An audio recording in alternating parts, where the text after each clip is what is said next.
नमस्कार दोस्तों, आइए जानते हैं 1 जनवरी 2026 से पूरे राजस्थान में क्या क्या बदलाव होने वाले हैं। नए साल से पूरे राजस्थान में 10 बड़े बदलाव लागू हो जाएंगे। दोस्तों, 1 जनवरी 2026 से राजस्थान में कई चीजें महंगी होने जा रही है, वहीं ये सब चीजें नए साल से सस्ती हो जाएगी। वहीं दोस्तों, 1 जनवरी 2026 से पूरे राजस्थान में सरकार 2 बड़ी घोषणा लागू करने वाली है। अगर आपके पास भी राशन कार्ड है तो आपके लिए बहुत जरूरी अपडेट आई है। दोस्तों, नए साल से कई नए नियम भी राजस्थान में लागू होने वाले हैं।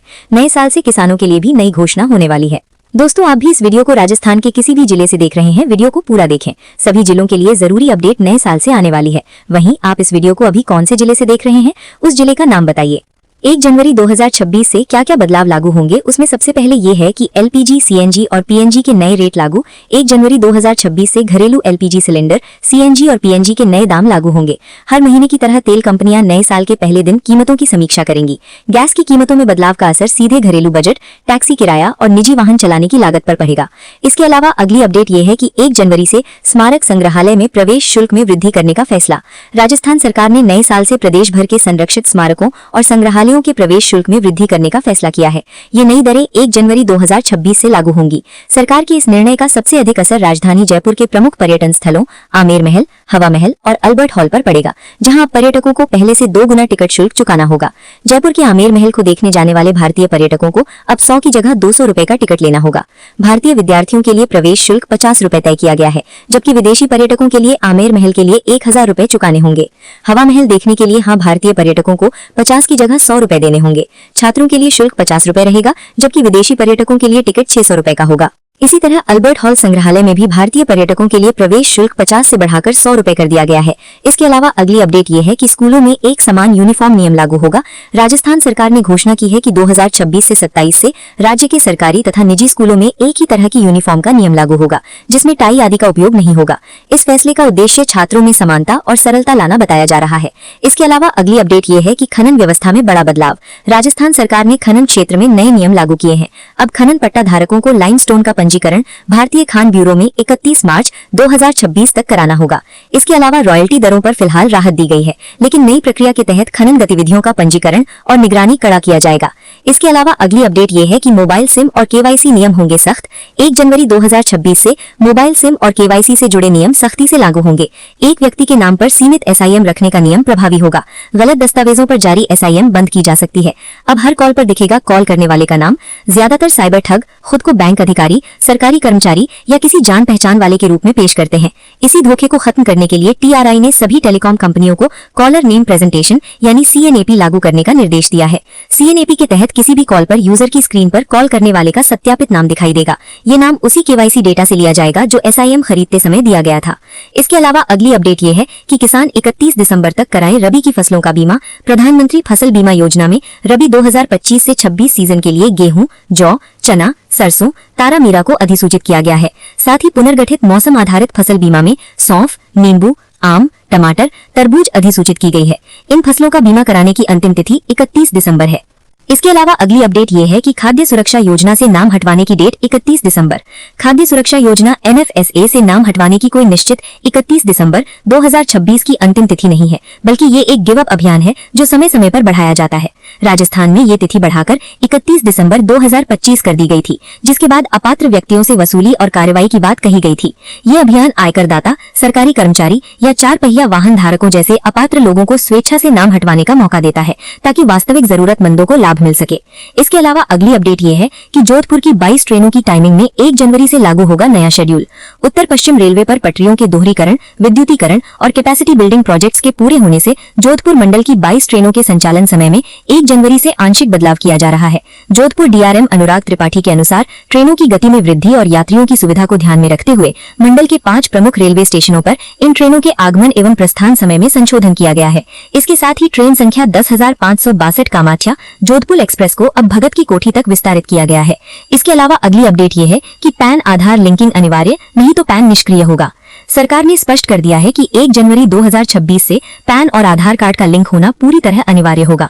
जिन लोगों ने अब तक पैन आधार लिंक नहीं कराया है, उनका पैन निष्क्रिय किया जा सकता है। निष्क्रिय पैन से बैंकिंग लेन देन, प्रॉपर्टी खरीद बिक्री, शेयर बाजार में निवेश और इनकम टैक्स रिटर्न फाइल करने में परेशानी आएगी। सरकार लगातार लोगों से समय रहते लिंकिंग पूरी करने की अपील कर रही है। इसके अलावा दोस्तों, अगली अपडेट ये है कि निकाय चुनाव के लिए तय की गई समय सीमा बरकरार। राजस्थान उच्च न्यायालय द्वारा स्थानीय निकाय पंचायत चुनाव 15 अप्रैल 2026 तक कराने का आदेश दिया गया था और सुप्रीम कोर्ट ने इस समय सीमा को बरकरार रखा है। हालांकि सोशल मीडिया में कई तारीखों की अफवाहें वायरल हैं, लेकिन अब तक राज्य चुनाव आयोग ने आधिकारिक घोषणा नहीं की है। इसके अलावा दोस्तों, अगली अपडेट ये है कि क्रेडिट स्कोर अपडेट का सिस्टम बदलेगा। नए साल से क्रेडिट स्कोर से जुड़े नियमों में बड़ा बदलाव किया जाएगा। पहले जहां क्रेडिट स्कोर महीने में एक बार अपडेट होता था, अब इसे हर 7 से 14 दिन में अपडेट किया जाएगा। समय पर ईएमआई और क्रेडिट कार्ड बिल भरने वालों को इसका फायदा मिलेगा। वहीं देर से भुगतान करने वालों का स्कोर जल्दी गिर सकता है, जिससे लोन महंगा हो सकता है। दोस्तों, अगली अपडेट ये है कि 8वां वेतन आयोग, कर्मचारियों को राहत की उम्मीद। केंद्र सरकार के कर्मचारियों के लिए 1 जनवरी 2026 को 8वें वेतन आयोग की गणना की तारीख माना जा रहा है। हालांकि तत्काल सैलरी में बढ़ोतरी नहीं होगी, लेकिन भविष्य में वेतन संरचना बदलने और एरियर मिलने की संभावना है। पेंशनर्स को भी इससे लाभ मिलने की उम्मीद जताई जा रही है। इसके अलावा अगली अपडेट ये है कि यूपीआई और डिजिटल पेमेंट पर सख्ती। डिजिटल फ्रॉड के बढ़ते मामलों को देखते हुए 1 जनवरी 2026 से यूपीआई और डिजिटल पेमेंट नियमों को और सख्त किया जाएगा। मोबाइल नंबर, सिम और केवाईसी से जुड़ी जांच कड़ी होगी। संदिग्ध लेन देन पर अकाउंट अस्थायी या स्थायी रूप से ब्लॉक किया जा सकता है। दोस्तों, 1 जनवरी 2026 से यूपीआई और डिजिटल पेमेंट नियमों को और सख्त किया जाएगा।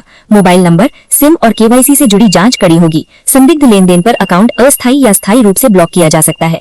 दोस्तों, अगली अपडेट ये है कि राशन कार्ड ई केवाईसी नहीं तो राशन बंद।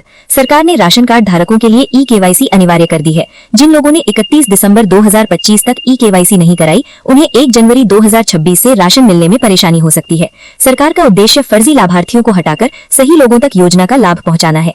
इसके अलावा अगली अपडेट ये है कि आरबीएसई बोर्ड परीक्षा और सिलेबस में बदलाव। Rajasthan board of secondary education RBSE ने कक्षा 10 और 12 के मॉडल पेपर्स जारी किए हैं, जिसमें कई विषयों के पैटर्न और मार्किंग स्कीम में बदलाव शामिल हैं।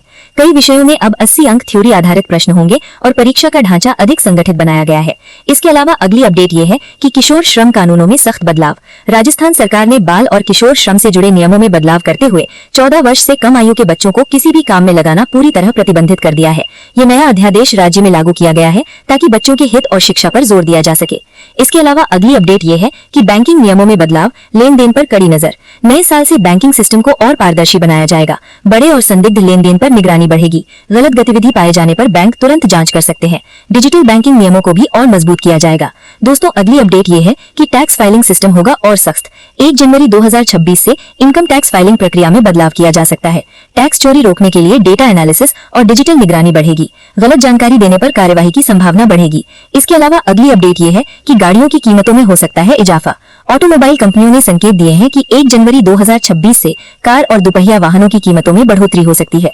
बढ़ती लागत और नए नियमों के कारण वाहन महंगे हो सकते हैं। ऐसे में नए साल से पहले खरीदारी करना फायदेमंद हो सकता है। दोस्तों, अगली अपडेट ये है कि किसानों के लिए फार्मर आईडी और डिजिटल सत्यापन। सरकार किसानों के लिए फार्मर आईडी और डिजिटल सत्यापन को और सख्त कर रही है। पीएम किसान और अन्य योजनाओं में केवल सत्यापित किसानों को ही लाभ मिलेगा। गलत जानकारी पाए जाने पर लाभ रोका जा सकता है। इसके अलावा अगली अपडेट ये है कि बीमा सेक्टर में भी बदलाव संभव। नए साल से बीमा सेक्टर में भी नए नियम लागू हो सकते हैं। हेल्थ और लाइफ इंश्योरेंस पॉलिसी में क्लेम प्रक्रिया को पारदर्शी बनाया जाएगा। पॉलिसी धारकों को सही जानकारी देना अनिवार्य होगा। तो दोस्तों, ये थी 1 जनवरी 2026 से पूरे राजस्थान में क्या क्या बदलाव लागू होंगे उसकी जानकारी। दोस्तों, आप इस वीडियो को अभी कौन से जिले से देख रहे हैं, उस जिले का नाम बताइए।